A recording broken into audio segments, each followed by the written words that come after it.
ஒருமுறை சன்னதி திரு வீட்டில் ஒருவர் வந்து பகவானிடம் கேட்டார், நல்லவர்கள் எல்லோரும் மிகவும் கஷ்டப்படுகிறார்கள், ஏதேதோ துன்பங்களில் சிக்கி தவிக்கிறார்கள். ஆனால் கெட்டவர்கள் எல்லோரும் மிகவும் வசதியாக ரொம்ப சொகுசான ஒரு வாழ்க்கையை வாழ்வது போல் தோன்றுகிறது. இது ஏன் சுவாமி? பகவான் சொன்னார், நல்லவர்கள் வெளிப்பார்வைக்கு மிகவும் கஷ்டப்படுவது போல் இருக்கிறது. ஆனால் உண்மையிலேயே நல்லவர்களுக்கு அந்த கஷ்டங்கள் ஒரு பெரிதாக தோன்றாது.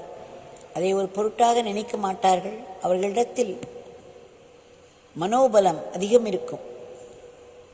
அவர்களுடைய ஒரு தார்மீக வாழ்க்கையினாலேயே அவர்கள் ஒரு ஆத்மபலம் கொண்டிருப்பார்கள். அதனால் அவர்கள் எளிதில்